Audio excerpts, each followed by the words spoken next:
And welcome to the Homelab Show, episode 52, open source content creation. We wanted to do something, I want to call this Homelab adjacent, but it may be more relevant than you think when we get into the topic. And it's about using open source tools to publish and create content. Now, the obvious stuff is going to be like, yeah, video content like Tom and Jay do for YouTube. And I don't really want to be on YouTube, is what some people might be thinking, but we're talking in a broader aspect because a big part of not just documenting and creating a documented note about how you did something, some of the really interesting things come out from people who take the time to stand up a server, publish their writings. I really think of people like Jeff Geerling on this, who's using a massive amount of open source tools completely outside of YouTube, like specifically about the blog posts he takes the time to write up that help educate the community. And a lot of people, as a interested, passionate home labber, just putting a simple blog up there and throwing out like, hey, I did these things. You'll be surprised how well that may do sometimes, whether you're publishing it on your own blog is great. Obviously, you may want to share it other places, but having a place that you own the content with a series of open source tools has always been an important aspect of it. We're going to get into all those little details today. So that's why we chose this as a topic. There's a lot of overlap here. There's a lot of overlap here.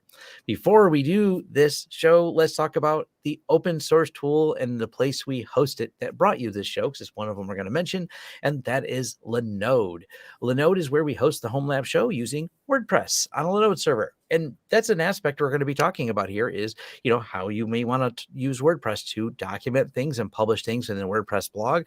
And where would you host that? I mean, you can host it on your own server, but maybe you don't want to have your IP address tied to the WordPress instance, and hosting it somewhere like Linode would be a great idea. And they have an offer code for you down below. If you go to the Homelab show, linode.com/the Homelab show is where you can get your offer code and get started with Linode. It's a great place to host lots of the projects we talk about on this channel, on this YouTube podcast.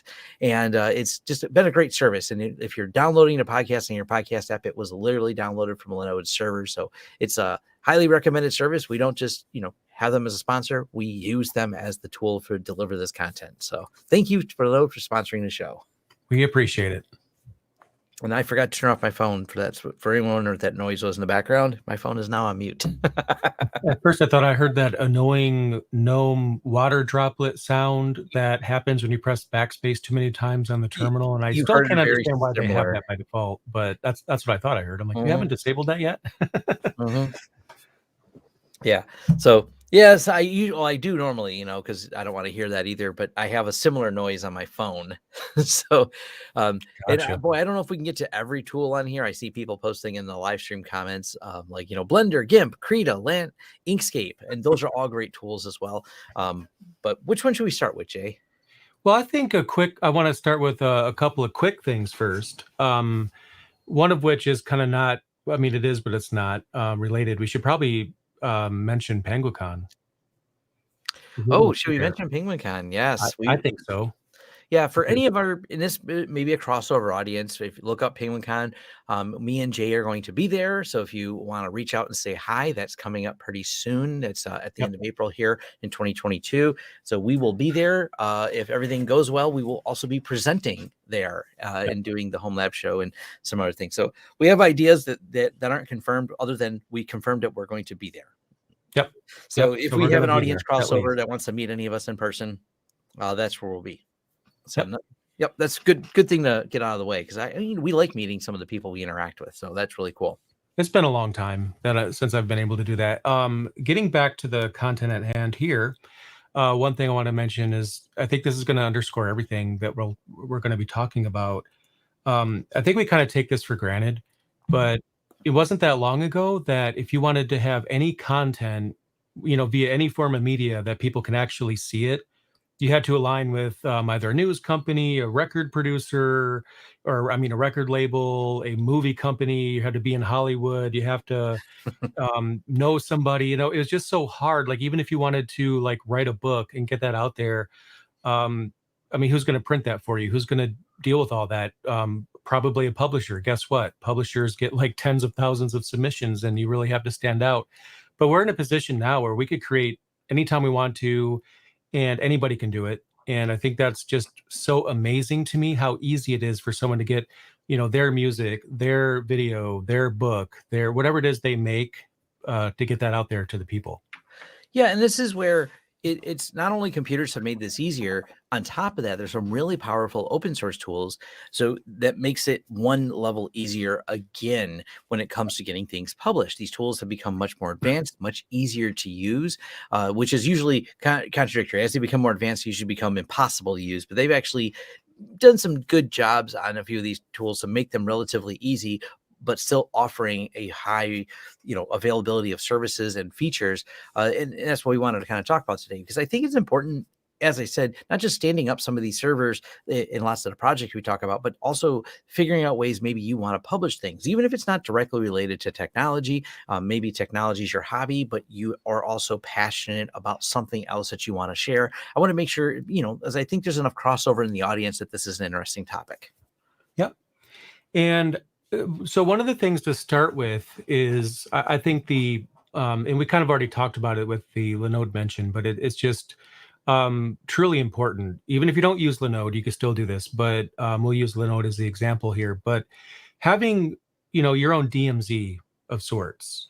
You have, Homelabbers, I think most of us, we don't have a static IP. I do. I'm also a business though, so that's an unfair advantage there. If you could get static IPs, that's great. Yeah. Most people have dynamic. That makes things a little bit harder, but I think anyway, my point is kind of thinking about the layout of where your services are going to be. So if you're going to set up a blog, you can absolutely do that on a Raspberry Pi inside your LAN, forward a port over to it, or use some kind of a load balancer or something like that. Perfectly valid. It could be a Proxmox VM or whatever it is you use. It could be a VirtualBox instance running on your laptop, as long as you don't shut it down. And then people wonder why they can't access the website. But also consider having what you want outside of your network, because I don't personally like having everything share the same IP for many reasons. One reason is because if you knock out one thing on that IP, you're knocking out everything if it's shared. Putting that aside, if your home IP address leaks out, and which it will, because if someone figures out that the IP address is the same on everything you're doing, because it's all in the same box, but also it's probably your home IP, then you put out some blog post that someone doesn't like, or they don't like your opinion and they want to do something about it. Next thing you know, you get DDoSed. Obviously, the chances of that happening are very, very low. I would say the chances of one service failing on a shared box is higher. But if you put, things that you want the public to see on a VPS instance, Linode or whatever you're using there, you could actually help keep that separation between public and it's more than a DMZ. It's in a different data center. So you could consider what you're going to run locally and what you're, possibly considering not running locally. Yes. And if you want to know about exposing your public IP address and some of the bad things and worst case scenarios, follow Jeff Geerling. His adventures in DDoS have been between his Twitter account and there. I even joke that the more he creates content about it, I'm wondering if they're DDoSing him to have him create more content about it. So it's been a consistent topic he's covering. Maybe you should just start another YouTube channel and a secondary one, and just kind of be like the hacking victim adventures. I don't know what to call it. I'm not very creative today, but that's exactly who I was thinking about.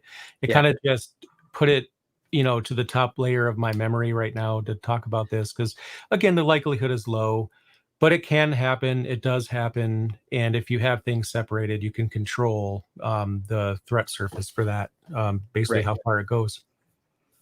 Absolutely. All right. What's the first tool that we should start with? Well, there's a couple things that we could start with on if we want to work from like the simpler things up to the more advanced.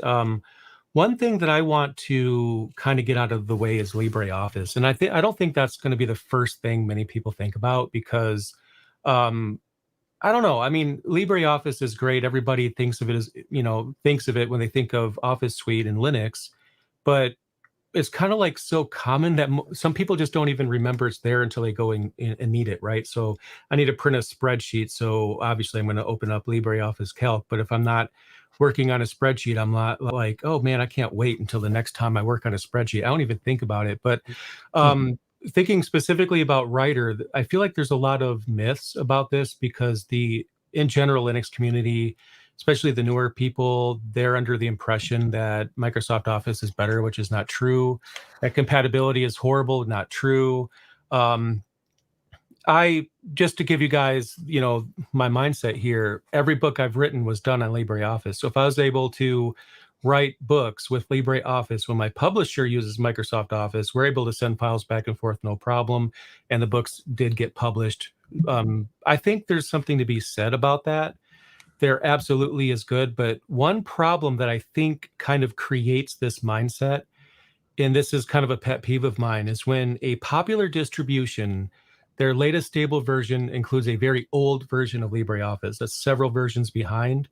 Um, I think honestly, that's why we have these compatibility issues, because often someone could be just using an older version of LibreOffice. They're using whatever their distribution provided them. And every update of LibreOffice, it's not just security, they're actually improving Microsoft Office compatibility. And if you don't have a recent version, you're not going to benefit from those fixes. And then, yeah, maybe you might run into some issues there. But I bring up LibreOffice because, again, I write books and anyone can do this. You don't need a publisher like I have.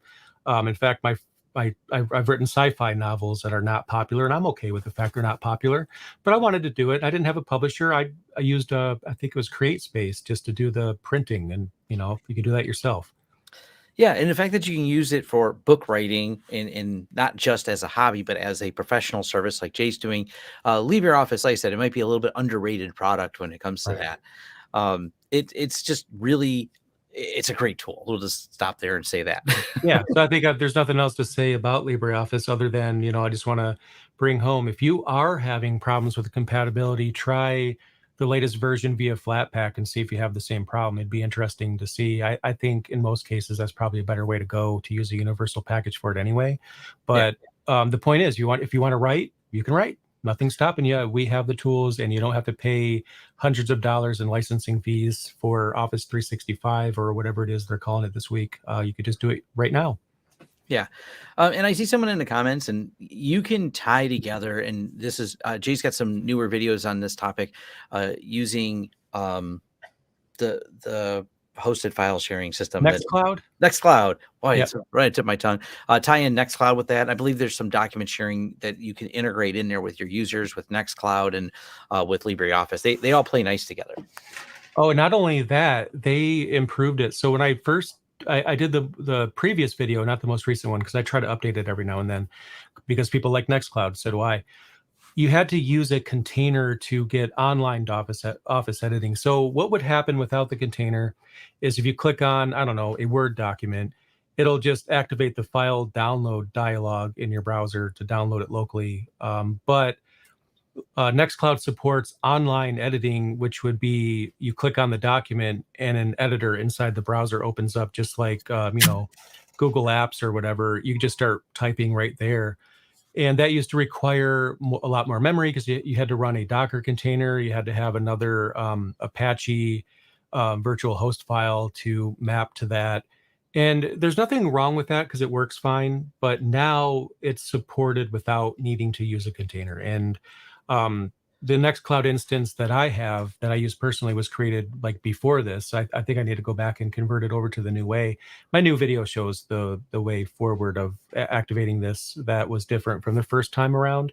So that's a lot easier to get going on Nextcloud than it used to be. Yeah. Now, another one I'll mention, and this is very related to Homelab, and this is why we did this video right here, was because I don't know where else to fit this project in, but everyone asks, what did you use to draw those diagrams? And it's diagrams.net. That is one of my absolute favorite, really cool tools for drawing and laying out your network. Even if you don't plan to publish this publicly, this is still a great content creation tool that's free, open source, can be run in your web browser, can be run as a Flatpak installed, runs in Windows, runs on Linux. It's very, very versatile, and completely, because it's the same program, the files it creates are cross-compatible, and to go a step further, they're embeddable. So if you need to share information with people who aren't even using it, because it's, as long as they can get to a website, you can actually embed the drawings within a website and have them editable. This is a really nice feature, and there's at least one side project with it where diagrams.net has the option to It was developed by Cyberdrain Kelvin. I think it's in his GitHub, but he's worked on a couple things because it's a scriptable and the way it generates things. He's done some exports, oddly with PowerShell because it was more related to doing some Windows work, but listing out network information to import all the nodes so you then can start drawing the connections.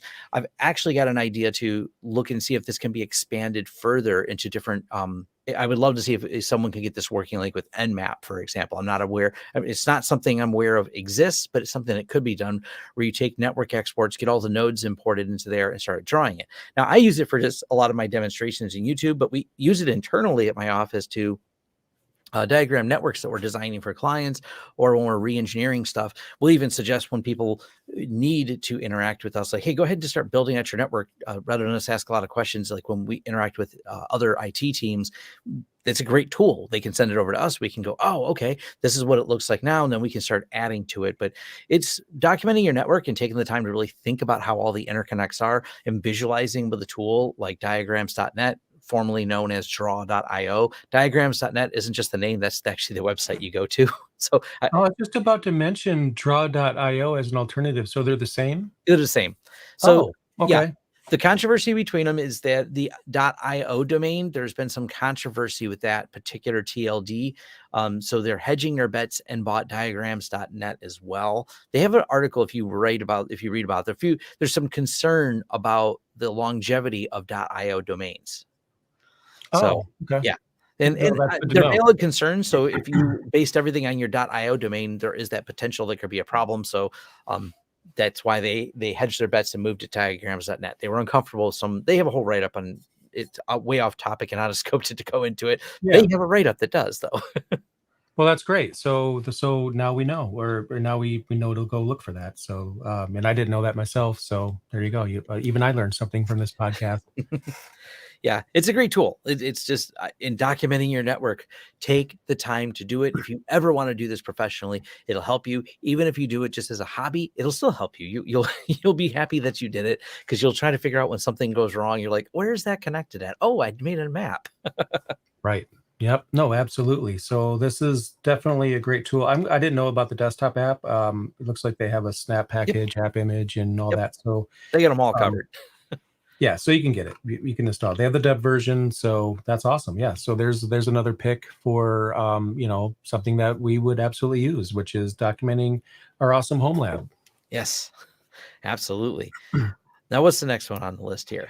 So I think in no particular order, I'm just going to go over a couple of things that I think might help. So obviously, not everyone is going to be creating video, so I don't want to spend too much time on it, but also keep in mind if you don't care, excuse me, if you don't care about video, that some of this might actually map out to other things. So for example, I am, thanks to Tom, recording all my videos straight to the TrueNAS. So I got it in my head a long time ago that if I had like a file share where all the footage is being recorded to as I record it, that over a 1 gig connection, which is what my recording PC is, everything is 10 gig, but not that.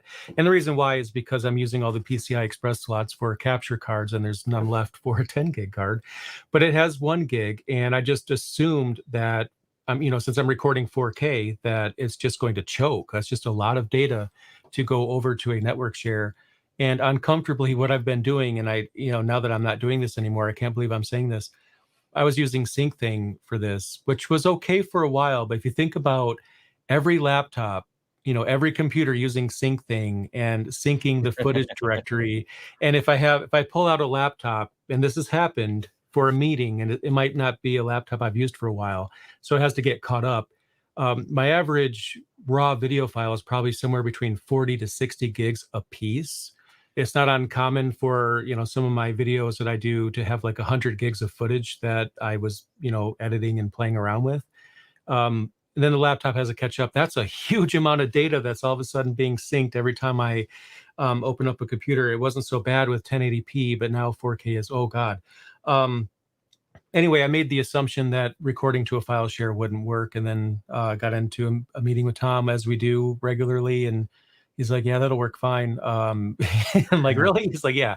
So the point here is that if you have a NAS, make it the central location for things. In my case, OBS is dumping footage straight to it, 4K footage, 60 frames per second. It's not, a small. These aren't small files, and it's not really creating much of a dent in my 1 gig connection to the TrueNAS. And then when I, want to pull the files to my editing PC, now that's 10 gigs. So when I pull the video files down, that's even faster.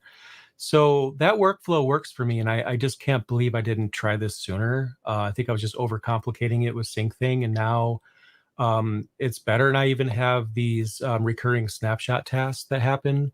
So it also sends all the data offsite as well, even the footage that hasn't been edited yet. So I still have that protection. But if I accidentally delete something, then I also benefit from TrueNAS being able to go in and use a snapshot to pull something back, which I think I've already needed to use when I deleted something very important. So it's working out pretty well. So that's one tip right there. If you don't do video editing, you could just insert thing you do here and try to see if it can be a central resource. Yeah, that's and someone did say maybe laying out networks. We've talked about NASA's before. Mhm. I don't know if there's a whole video topic on or podcast topic on how to deploy them, because individually I have series of videos on how to set up a Synology or how to set up a TrueNAS, two of the big topics I've covered. You connect them as fast as you can afford or you think is reasonable. Someone said like Jay has 10 gig. That's great. 10 gigs really reasonable. Right now, the prices have come down because it's been around Mhm. for a long time, longer than people may realize. And especially if you're doing short range, it's not like you need to use any high-end cables or anything like that to get the interconnects done. You just need a switch with some 10 gig. And if you're really on a budget, those are even relatively inexpensive on eBay. And I've mentioned, there's some inexpensive ways to build that out. Yeah, and my 10 gig cards all came from eBay. Not one of them was bought new. So I know some people might be thinking, well, he's on YouTube and he gets profit from it. So of course he has 10 gig. Well, there was a time not that long ago I thought 10 gig was too expensive and just out of my reach. But I mean, $70 for a 10 gig card and it has two endpoints on it. I mean, that's not the worst thing in the world. And yeah, a lot of people probably don't have the money to buy like a 10 gig card for everything in their house. But you buy one, some months later buy another, and it doesn't have to be all at once. And the cables cost about the same as any other cable. So it was actually pretty comfortable to upgrade. It's not as expensive as you might think. And then I actually was amazed by how simple it was as well. So Yeah, the MikroTik makes a little 4-port 10 gig switch. I've reviewed it on my channel. If you type in MikroTik 10 gig, you'll find it. The MikroTik switch is, I think, still under 150 because the price has varied because of limited stock. The normal MSRP is only like 129 for one, and it gives you 10 gig connectivity between devices. Only 4 devices, but 4 may be enough for your home lab. To that might be enough. if it's just you and an NAS, you may only need 2.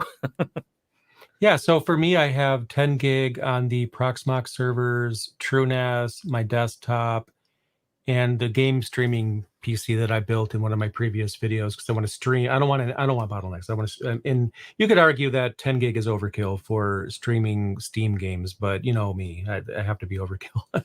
Yeah. So it's not like I have 100 of these or anything like that. Now I think the case could be made to do an episode or a segment, depending on what you think about how to carve the storage in your NAS, like how to structure your data sets, basically.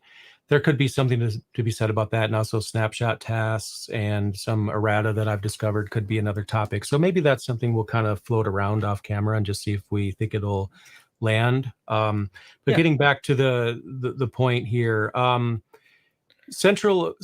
things centrally available is great. And as an aside, I don't want to spend too much time on this because it's an aside, but I've had nothing but problems with AutoFS for whatever reason. I don't know why yet. Now with Plex, it works just fine. I've recently switched over to systemd automount to do what AutoFS was doing, and I find it a lot faster, a lot better. So that's just an aside. You could have mounts on demand via AutoFS or systemd automount. And I'll probably do a video on systemd automount at some point. I might do a video on TrueNAS, but I feel like I have to figure out why I was having so many problems with it before I could do a video recommending other people use it. And until I can do that, that video probably will never happen. Well, Um, and that's a topic we could make into a podcast, is talking about different mounting methods in Linux and how you connect things. That yep. is probably a fair thing. You're used to the Windows SMB shares if you're using Windows, but once you get outside of Windows and you're into the different connectivity of things like a Proxmox server, like Jay mentioned, or different virtualization stacks, there are more than one way to connect it. And of course, if you're running Linux on your desktop, once again, there's more than one way to connect it. Even if you run Windows, I've talked about more than one way to connect to that as well, in terms of mounting iSCSI mounts that are popular and good use cases for. So maybe we'll do about connectivity on the network. I think that's probably a good topic on there. Please use our feedback form to confirm Yep. that we're right about this, or just throw some comments down here in the live stream. We want to do a Q&A at some point coming up Yes. anyway, because I think it's about due for that. Those are always fun. Yep. So other tools that, I don't feel like we could totally get through all of these. There's just so many. So for the longest time, let's talk about video editing. I think Yeah. that's just something we should probably get out of the way. Video editing is fun. It can be frustrating on Linux sometimes. Specifically, Kdenlive is great. I've been using it for years to edit my videos, but ever since I switched to 4K, Kdenlive, oh my gosh, it is It has just trouble. horrific for me. It would use like over 40, 45 gigabytes of RAM when idle. Now, keep in mind, I'm not actively editing at this point. I'm not rendering anything. Nothing is playing. It's just on the screen doing nothing. And the RAM just goes crazy. And then the auto memory killer will just totally kill it. Yeah. And so my mindset is I use open source first, and I will, beat that software to death before I give up on it. So using Kdenlive for years tells you that it's not like I tried it for a week, right? I've been using it for a long time. And for 1080p, even though it's problematic and crash prone, it still worked fine enough, and it was good. So that's why I've switched to DaVinci Resolve recently. I'm not going to spend any time on that because, that's you can download it for free, but if you want the paid version, it's pretty expensive. But at least for starting out, Kdenlive is great. And once you, who knows, maybe they might fix the problems that I ran into, and then it won't even have those problems for anybody. So maybe that'll work out fine for you. I also use Audacity for fine-tuning the audio in the videos that I do. I probably will walk away from that soon when I figure out how to do that in DaVinci, but we have the tools available. I think, for open source is Kdenlive. I've tried other tools. I just feel like, I don't know about you, I just feel like Kdenlive is the best, even though I'm, not talking very fondly of it right now. It really is good until Outside 4K. of editing 4K content, because I have Yeah. over 1,000 videos published on my channel that I did with Kdenlive, and it does a good job. You can get a lot done with it. There's an active community now on Reddit for it, which there wasn't before. And I'm glad to see that we're seeing more engagement. So I still want to keep watching the project grow.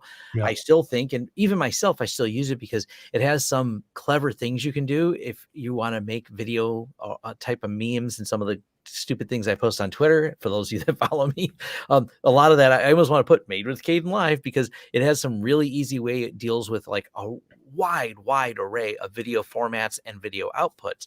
Now, I bring this up because there's a lot of people that may want to create little bits of content or maybe some edited footage, maybe from a camera they downloaded or something like that. Kdenlive is a great go-to free tool that is both on Windows and Linux for this. So I've even had time people asking like, hey, you made that little time lapse you posted with your camera system, Tom. How'd you do that? I said, oh, I just literally grabbed it in Kdenlive, dragged the video file in there, set the speed to X number, and that was it. Now I have a time lapse, and maybe you want to do it to do a frame grab or something. It's just a nice tool to be able to do something like that. So even if you're not publishing content for YouTube like me or Jay, I still think it's a good tool to have on your system when you need it. Because every now and then you'll go, I need a little clip out of this. I can only download from my camera system, a 5-minute clip, but I only need 3 seconds to show something, look closer at something, or I just want to watch a time lapse of the snow.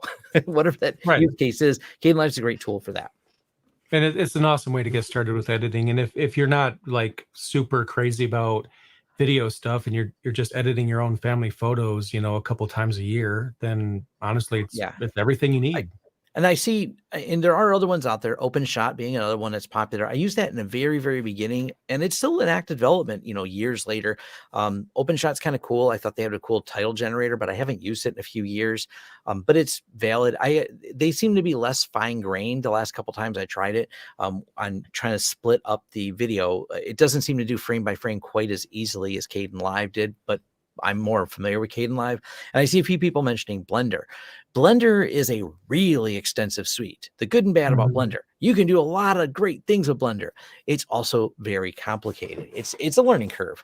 I don't know if I mean, I'll throw it out there that it exists. There's people who do some really amazing 3D stuff with it and video editing and special effects things with Blender. There's a big community around that because it's a well-supported project. But it's something you really have to sit down and take the time to learn to do. It's not as near as easy to pick up as Caden Live is in terms of from not knowing how it works to getting something outputted.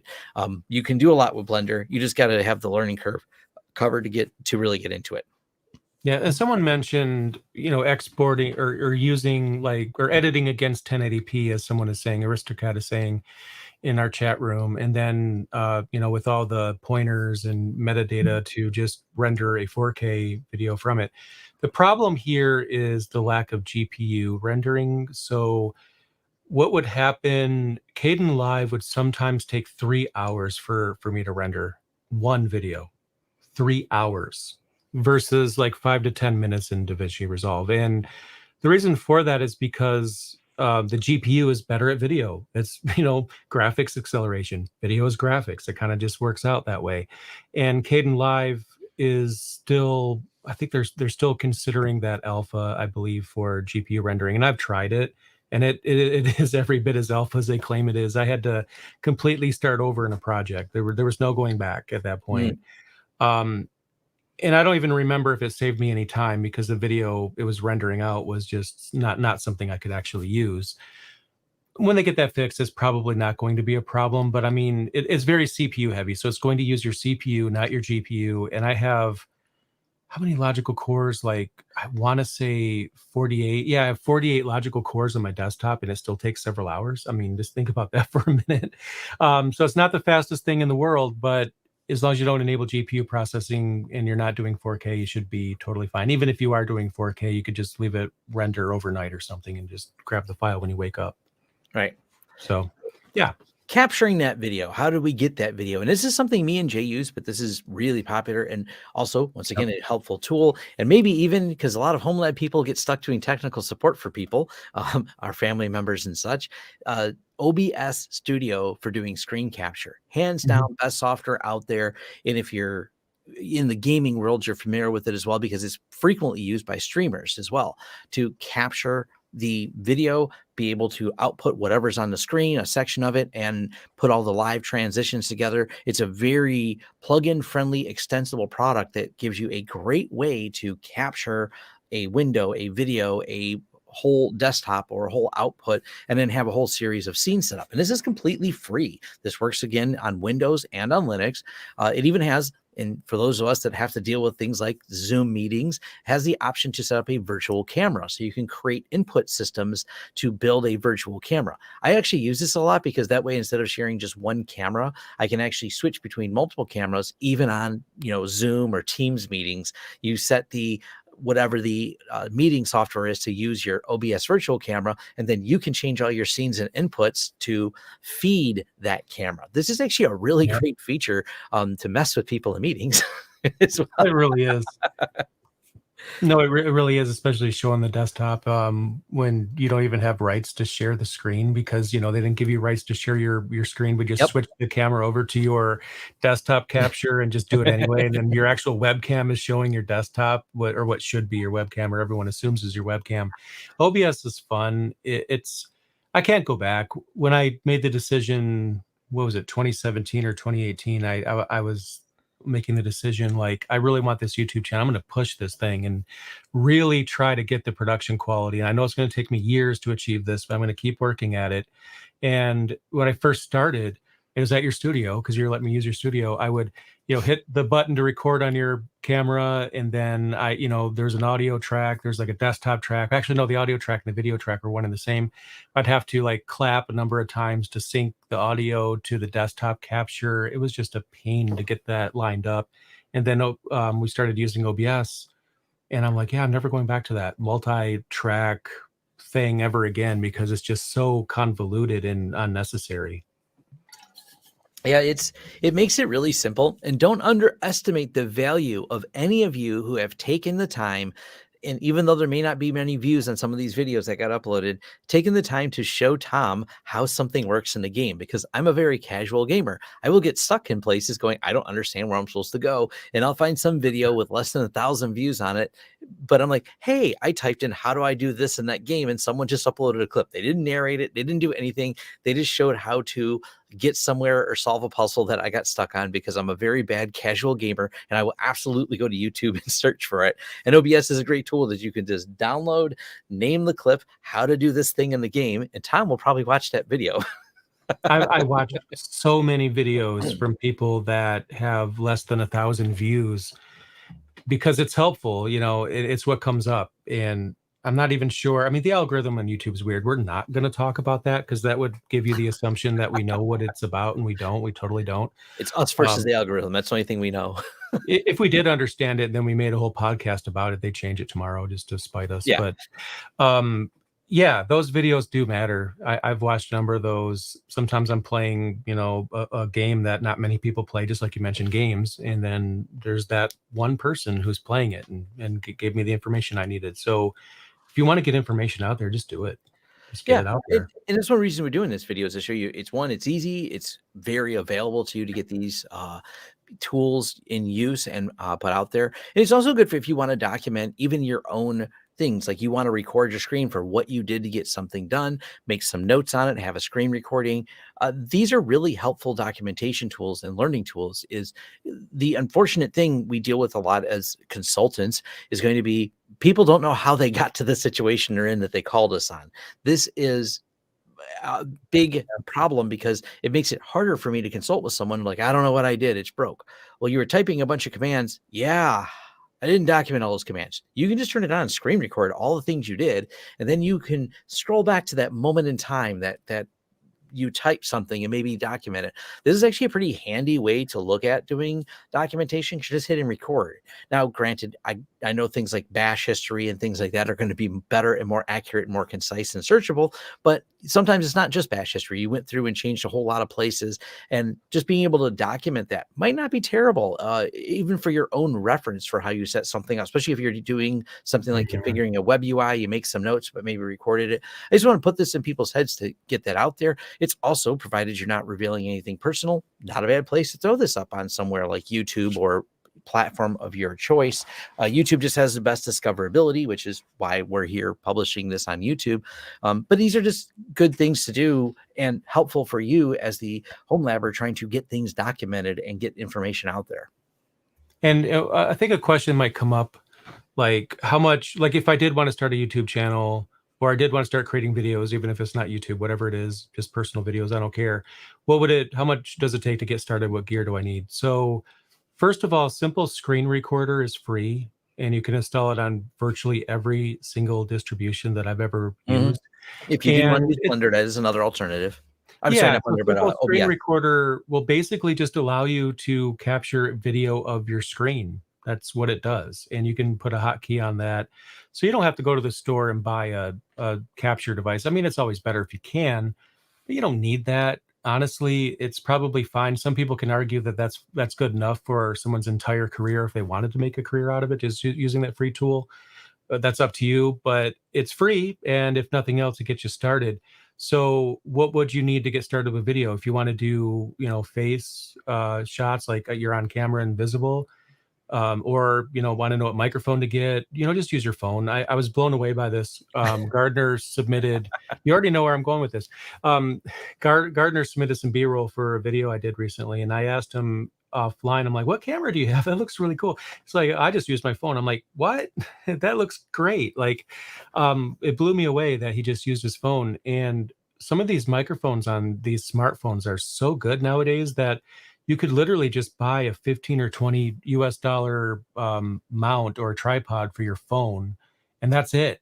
Like you might have to do some echo cancellation in post or something like that with Audacity, another free tool. But honestly, that could be it. You just use, if you want to record your desktop, simple screen recorder. If you want to be on camera, if you care about that kind of thing, or you want a microphone that sounds decent, your phone probably has everything you need right then and there. And if you are concerned about lighting, then you know what I did on my YouTube channel is I went to, in the early days, I went to Lowe's, a home improvement store, and I just bought a 1600 lumen light bulb Yeah. and put it in the room. And I'll tell you what, the room was way too bright, uncomfortably bright, but it was fine. Because I mean, for videos, it was like everything a camera ever wants, 1600 lumens, and your video is well lit at that point. And it cost me $10, I think, for that light bulb. And I think I just put it in a different lamp, so I wasn't always having to deal with that Yeah, 1600 it lumen it light doesn't bulb. take much to get started in that, so So if you want to get started in doing video, that I'll end it right there because yeah. that's basically all there is to it. And I'll Yep. throw in there too, if you want to put things together and composite them, OBS plus a webcam, easy thing to do. I just double check the price. The C920 is still, as old as it is, it's still a really good, inexpensive webcam that you can find in the $60-$70 range and probably cheaper used. You can do that for, a lot of us already have webcams built into our devices because, well, it turns out remote meetings are still a pretty popular thing. Not everyone it goes into the office still, which is good. I think that's a great thing. So just using some of what you have. And someone said, are the phones open source? No, that's not the. There's not much in the. I know the Pine phone exists, but that's a whole nother topic. Open source phones are we're a ways off from that happening. So we'll Yeah, just say that the Pine phone isn't even a commercial product. That's just a you want a thing proof to of develop concept, on, here it right? is. Yeah. Um, so WordPress is something that I think we should probably discuss Yes. because that is very likely to be hosted in a home lab for people that are home labbers, which is our audience, because that's why they're listening. WordPress is one of those things where I like it. I really do. It's a target. We have to get that out there. I mean, It has anything to that get reaches a managed and certain, updated. yeah, you keep it updated. Everything that's that popular ends up becoming a target. It's just kind of the way it goes. My line of thinking is use as few add-ons as you can get away with because sometimes you will need add-ons, and I don't think there's going to be a single person who won't need at least one. But if you have like 30 of them, each one is going to lower your security a little bit. So just choose what you really absolutely need. Yes. WordPress is fine. There's also Hugo if you want to go a little bit more advanced. It's actually easier to understand the code in Hugo, but maybe a little bit more, should I say, like different or unique for how to make it serve or make it accessible. But what I like about Hugo is that it's flat files. So you don't have to maintain a database. You just dump the files. You can put them in Git. You could even set up a system to where you commit in Git your new blog post. And if you have like a cron job that's totally pulling down your Git repository, then within an hour, if that's what you set it for, it's going to have that blog post up there. If something happens to it, you just delete the instance, recreate it, pull down everything via Git, and then there it is. So that's an alternative to WordPress as well. I think I might switch one of my sites to that actually at some point, just because I like how much simpler it is in terms of how it's designed. But WordPress is fine. That's what a lot of people are going to go with. That's pretty much the There's standard right now. So Yeah, there's a lot of documentation on WordPress, is which helps it. It's an open source project. It's yeah, constantly under review. It's constantly under attack. And then that attacks lead to sometimes they find problems with it. So it's constantly being updated. Just going with a smaller product, it may be harder for that company. I'm not saying not to do it, but just take into consideration of the security record or how well vetted that product is against security. And as Jay said, it's really the problems come along with WordPress, and all the large analysis done against WordPress has always been done with the plugin architecture. By making the plugin architecture, it's allowed WordPress to grow and be very extensible as a product. At the same time, when you let anyone write a plugin, anyone writes a plugin, whether they did this securely or not, it's the unfortunate nature of many people that stop when their code works, not when their code is secure. So this leads to potential compromises and problems found within the WordPress ecosystem and the plugins, not the core system itself. The core system itself is actually really solid, but it's really good though as a product to get it out there, to be able to make blog posts that are easy to do. It easy to do matters because if you look at more convoluted and more complicated ways, and maybe your core function, things you want to do isn't learning that convoluted or more complicated way. You don't want to deal with things that aren't nice and WYSIWYG because you're focused on programming, but don't really want to take the time to publish a blog, but you'd like to post the different discoveries or your journal of your adventures in programming. WordPress can just be a really simple way to take grab snippets of code, throw them in there. They're cool references to help engage with the community. They're also great public references for you to go back. Well, that's what I was doing in 2020. And here's that blog post I wrote about how I solved a problem. And now I'm Googling for it because I forgot that I solved it 2 years ago. And it's all in your own blog. So, I do it all. My videos sometimes are even a reference back for me. Obviously, that's a more complicated way to do it, producing an entire video about how to set something up. But WordPress write-ups are really solid as well for doing that. It's an easy tool to maintain. It's got good automation update. And as I said, lots of documentation on how to get it going, how to set it up, and lots of cool things people have done in terms of customizing it because of the templating engine that it has. I would say too, yeah, that's totally great and absolutely the case. WordPress is a great way to go. When it comes to asking for support, I just want to, create this mindset for anyone who doesn't already have it. You more than likely, if you post in like a WordPress forum, like, help me out with this doesn't work, what can I do? The response you'll probably get most of the time is just a blanket link to a extension and pretty much nothing else. Like, that's what they do, because it's the culture, right? If don't reinvent the wheel. That makes sense. If there's an extension that does the thing, that's not overcomplicated, just use the extension. But that's also possibly a bad thing. What I would say is look at the extension. Obviously, before you install it, that should go without saying, but specifically look at how long ago it was last updated. So if you see an extension was updated 3 years ago that somebody's recommending you use, don't use it, because it's going to be a problem. And if you get to a point, or you already are at the point, where you are somewhat of a subject matter expert on WordPress and you want to help other people with it, that's awesome to help out in the forums. But before you recommend an extension, you should also look at the date and not recommend it if it hasn't been updated in a long time, because that happens a lot. People get burned out. They just walk away. They could have the most secure add-on you could possibly achieve, and then it all doesn't matter if they walk away from the project, and then 2 years later, there's a big vulnerability and they're nowhere to be found to fix it. Yeah. And if you're not paying attention to this, that hasn't been updated in a while, that's a red flag. And most people don't think about it because the thing wants to be updated, I'll click on it. But these other things aren't asking to be updated right now, so I'm not going to worry about that, even though one of them might not have been updated for 5 years. So you just got to keep an eye on those things.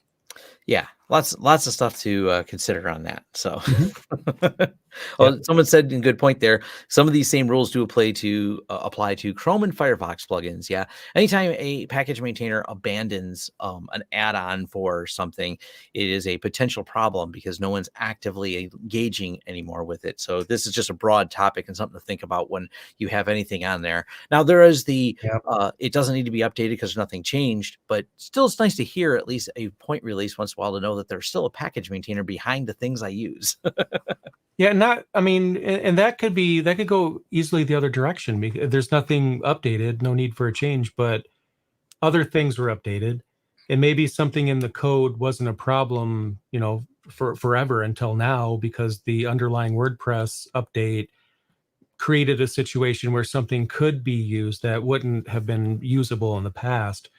So some people will say, well, if I talk about a terminal emulator, well, why do I care about a security vulnerability? It's not like you're forwarding a port to your terminal emulator, which is true, but at the same time, you're communicating back and forth over the network, and that could be something someone can use. So not being updated is one of those things that makes me nervous. But When it comes to browsers, I especially hate extensions. I could have an entire episode just dedicated to me Ranting about those. telling you don't use browser extensions at all unless you have no other choice. Like a password manager, I totally get it. You know that's very Yeah. common. Keep the Um, extensions to a minimum. just that's why I squirmed when Mozilla was like, "We're going to start recommending extensions now." I'm like, "Are you mad? Do Yeah, you don't do that. realize what that's going to cause?"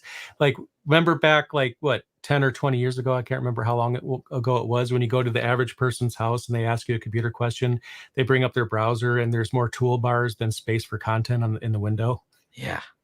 So it's kind of like the new version of that, I guess. Yep. Now we're getting towards the end here, so we'll just throw a little bit of rapid fire here. Mhm. Really cool tool to use for people who are artists. And my friend's wife is an artist and she does a lot of work with this. She was like, I can't believe this is as good as some of the commercial products I've used. And that's going to be Krita, Krita. And it is Krita.org. It is a free and open source made for artists, like drawing type tool. And wow, it's impressive. Like I'm not an artist, so I don't really use this. I loaded it because I wanted to see what how cool it was, and I'm impressed. But in terms of when it comes to actually drawing things, that's not my skill set. And but for those that do have that gift and want to explore that digitally without having to buy some commercial products and are looking for something open source, check out Krita. It's great. GIMP is pretty cool too. I do all my thumbnails for things on the Mhm. YouTube channel and for the Homelab show on GIMP. I actually do a lot of not photo editing, graphic editing. You can obviously edit photos in GIMP, but GIMP, I will admit, it's not Photoshop. And I do have some Photoshop experience when I did graphic design work, and it's great. I mean, Photoshop's amazing. GIMP is not quite there yet. It's not at feature parity, but it's still good enough. I'm able to manage my YouTube channel and get a lot of the basic graphics done with it.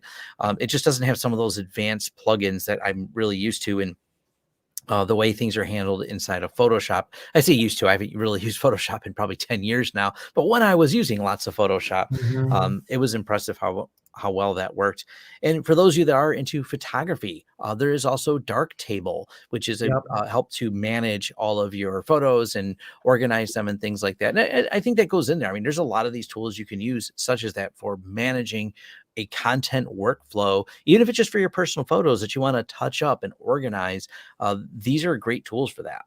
Yeah, I use Darktable as well, specifically for converting raw images that I take with my camera. So Yeah. that's what I Oh, use. in Inkscape. Don't want to let that one for Yep. doing vector graphics. Inkscape. I know some commercial designers, and there's actually a couple of YouTube channels.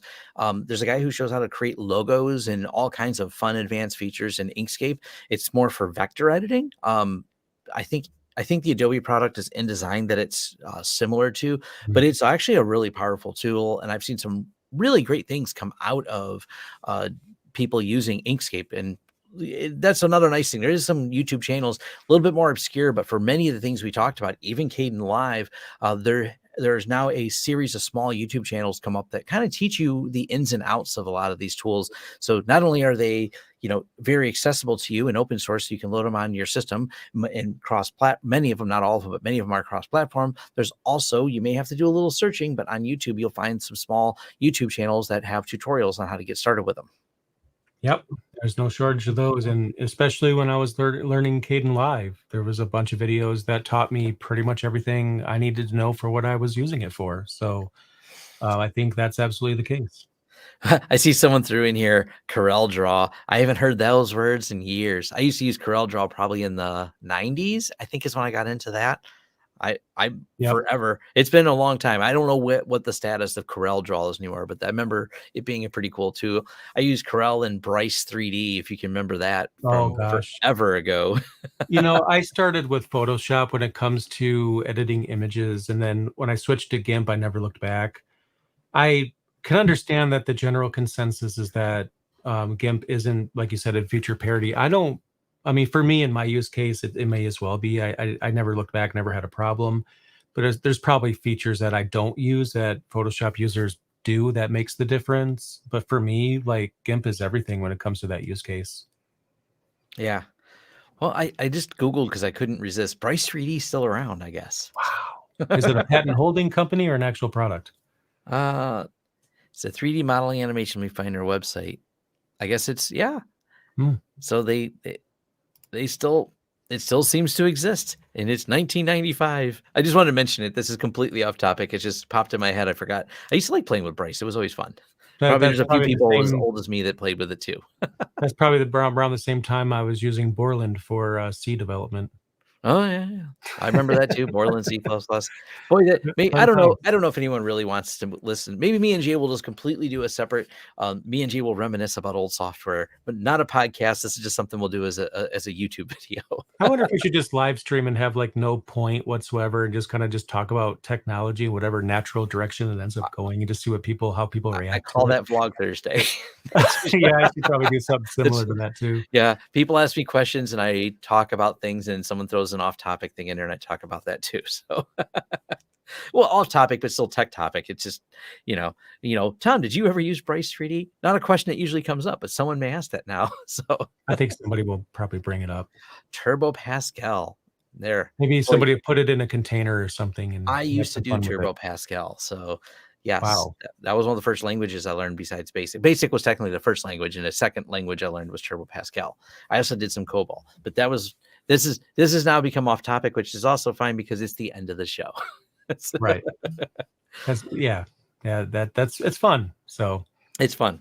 So the tools we listed, I definitely encourage everyone. They're all free tools we talked about here, with the exception of the last couple off-topic ones. But all these different free open source tools are great. If you're interested in media creation, give it a try. You might like it.